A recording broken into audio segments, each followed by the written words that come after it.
we have a professional, joining us on the show this morning. And she's Dr. Maymunah Yusuf Kadiri, popularly referred to as the celebrity shrink. She's a multiple award-winning neuropsychiatrist and mental health advocate with almost 20 years experience, or more than by now. She is the only Nigerian with the 14 Ps: physician, psychiatrist, psychologist, psychotherapist, practitioner, published author, public health advocate, producer, proficient coach, public speaker, parent, philanthropist, purpose-driven, and passionate about God and life. The executive producer of award-winning movies Pepper Soup, which focuses on drug abuse, and Little Drops of Happy, focused on depression, postpartum depression, and suicide, and creator of the most innovative mental health app in Africa, Our Body. She also contributes to articles published in magazines and newspapers. A recognized transformation speaker,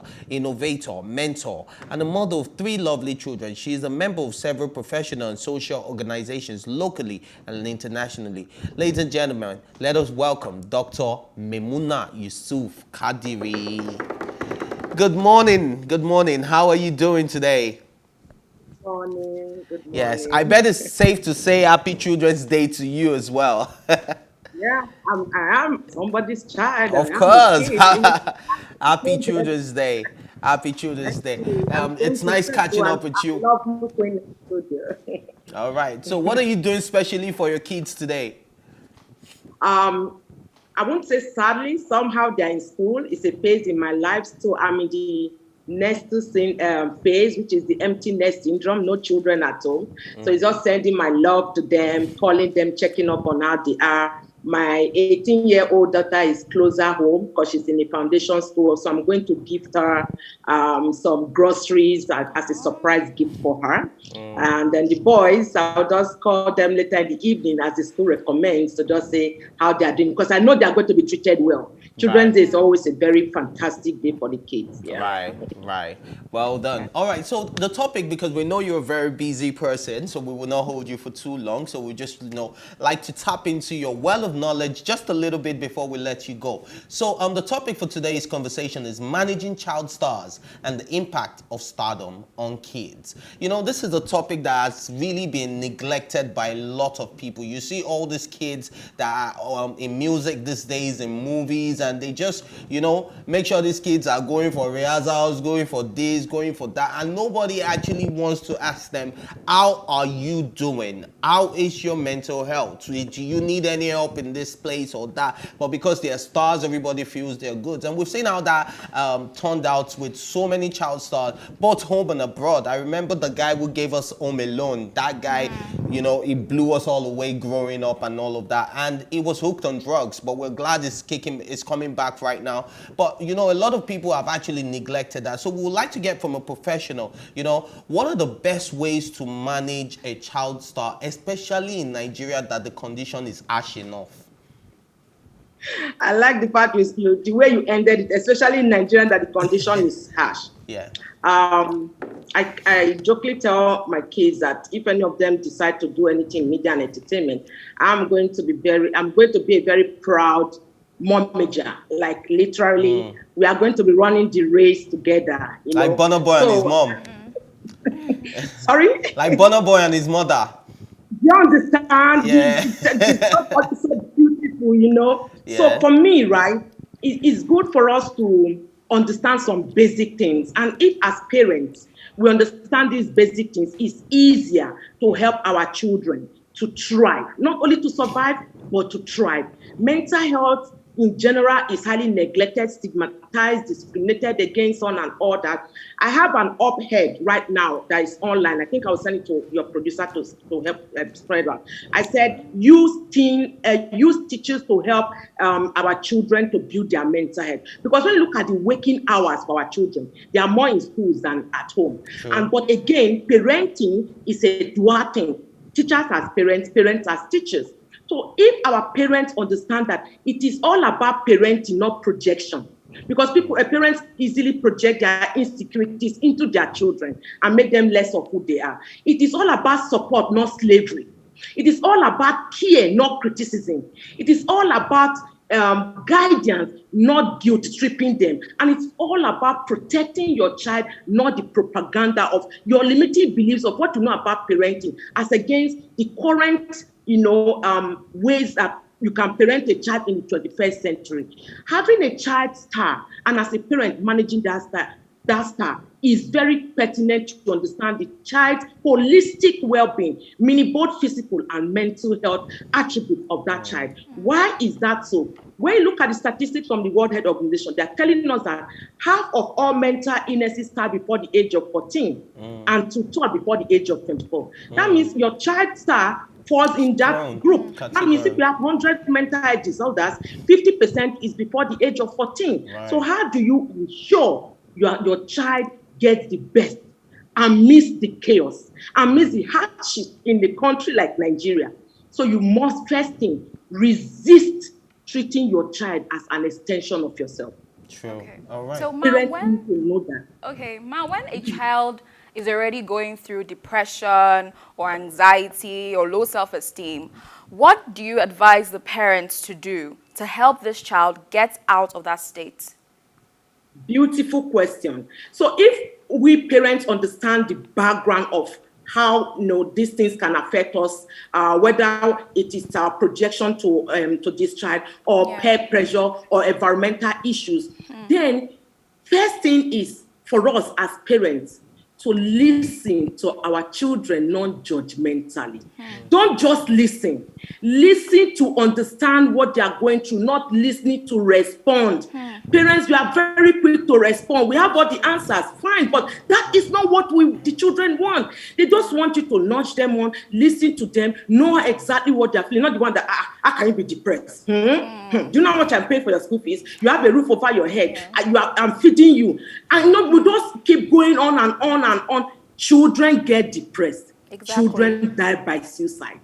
Parents need to hear this very well. I've had a 9-year-old kill himself. I've had a 14-year-old kill himself. I'm not saying when I was in England or when I was in US or it's happening in US, in Nigeria. So parents need to, to face the current realities that we are all going through, especially this pandemic with the collective trauma that we are all going through. Please, if your child ever comes to you and say, Mom, I need therapy, because the millennials and Generation Z, they are the therapy generation. They are the ones that can easily walk up to their parents and say, I need therapy. Please listen to them. Don't be in denial. Don't trivialize their issues. Help them to get the much needed help that they need, because it's high time we start building the culture of compassion and allowing our children to speak up and speak out and encouraging them to seek for help from the right places, the right people, and of course the right time, which is now. Okay, Ma, you said for parents, you've already given us the advice, but children spend most of their time in school. So what advice would you give the educational system now in tackling depression, low self-esteem, and anxiety? Because the kids are their hours are spent most of the time in school. So what advice do you have for them? In fact, that was the genesis of my op-ed, that's opinion paper on using teachers to help our children manage their mental health related issues. Why is that pertinent? Research that was released last year says that 1 out of every 5 African children, African children has had a thought of suicide. And their waking hours more are in school. Before they resume physical school, it was online, So the teachers need to be equipped in the sense that they should be able to pick these early signs and symptoms, should be able to reach out to their parents, should be able to work in collaboration with their parents to seek for that much needed help. So our educational system has to be revamped. It's very key, it's very pertinent, and it is most needed at this point in time. Our educational curriculum must include mental health, not just physical health that will go 30 minutes outside and do that, which is good for our mental health, but include physical health, not embedded into social studies, where they can be well equipped to know all these things, and of course, enhance and train teachers.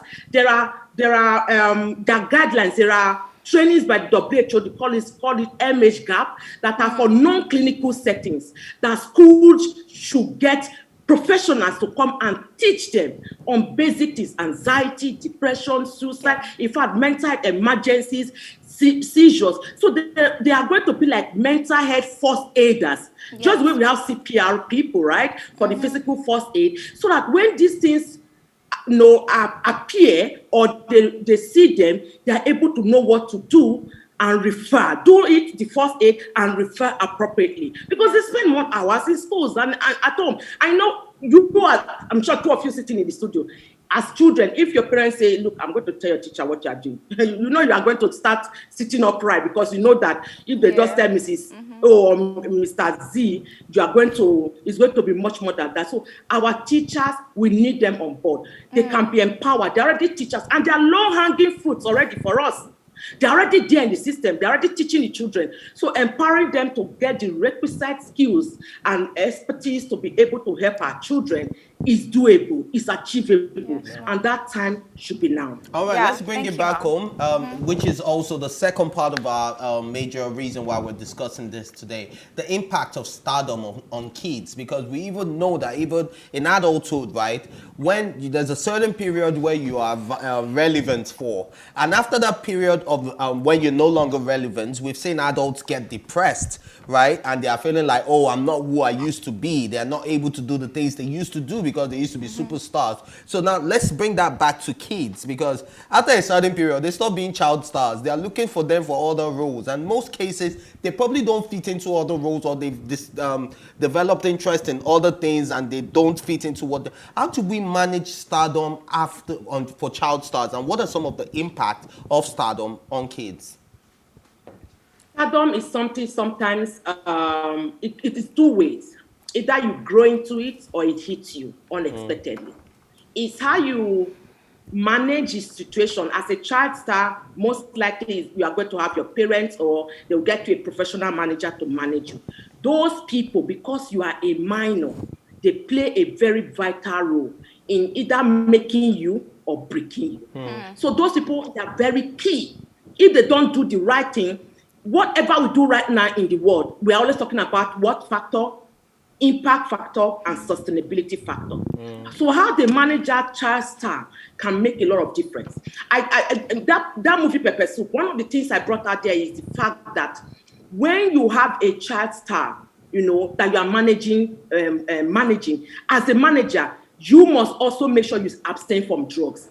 They are still modeling. You are still mirroring your behavior and things that you do. You must stay away from drugs, or even encouraging them to do drugs. And because their brain is still developing, it's very easy for the damages that may occur not to be reversible. So those things are very key. Those things, we need to nip them in the bud. And then as that child star grows, the person managing that person, that child must make sure they put in place something sustainable. This child is not going to be a child forever. True. Yeah. If this child crosses to be a young adult or an adult, what are the other things this child can do? This is where we encourage finding their strengths. Apart from whether acting or doing music or whatever, what are the other things they can do?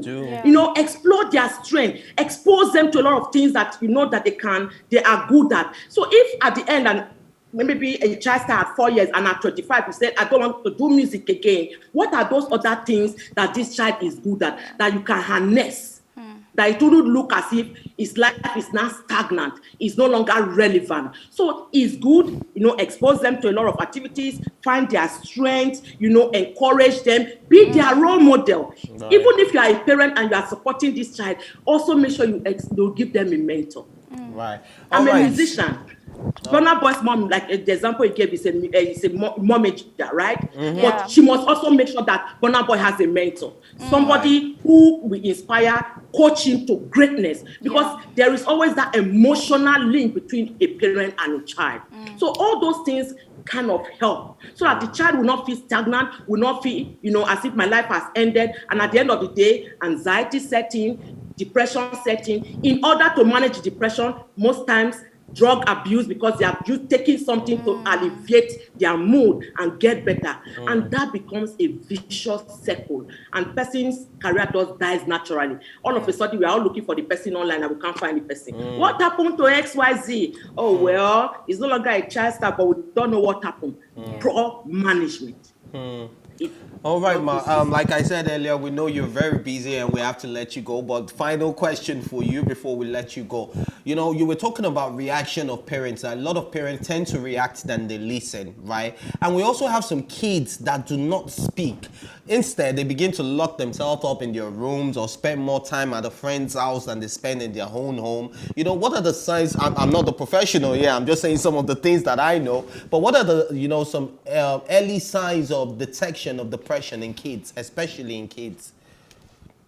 So good question. The children don't exhibit classical symptoms the way adults do exhibit classical symptoms. So one of the very important way parents get to know that something is wrong with their children is poor academic performance, right? But again, before then, one thing parents need to watch out for is change. What has changed in your child that is making you concerned or worried? Is the child now withdrawing to him or herself more? So there's usually that breakfast or dinner time for everybody, and this child is no longer coming out the way he used to come out. Is this child now having more mood swings than before, or even becoming more irritable and angry? Because it's not always on the other side. It may be on this other side of irritability and anger. Is this child, you know, consistently maybe becoming out of order? You know, talk to you anyhow, behave anyhow, you know, things like that. So these are some of the things I believe parents should also look out for. Sleeping excessively or not even sleeping at all, change in appetite. So the watchword is, what has changed in my child today that wasn't there yesterday that I have to look out for the future? So appetite change, diet, sleep pattern changes, mood swings, withdrawing to themselves, either becoming irritable or angry, very sad. But poor academic performance usually is one thing that parents normally know that there's something wrong with their children. And of course, that should be nipped in the bud. Like I said, parents, don't be in denial. And when these issues come, don't trivialize them. It's good to, you know, seek for help on time, because we know prevention is better than cure. But if it has already happened, don't cast and bind. It's a spiritual attack. Somebody is after me. It is devil. It is my neighbor. It is. It is not. Things happen. Sometimes it's because one or both of the parents had already existing mental illness. And because of that, the child is at risk and vulnerable to have a mental illness. Or somebody in the family seeking for help. Mental illnesses are treatable, beatable, and manageable. Wow. And it's very important that we understand that these mental illnesses, they are under the group of non-communicable diseases like hypertension and diabetes. Help is available. And we want everybody to go reach out there and get that much needed help that we all need. Well said. Okay. Thank you very much for being here with us and sipping tea with us. Thank you very much. We appreciate you always. All right. Have a lovely day. And tea time continues right after this music break. Stay with us.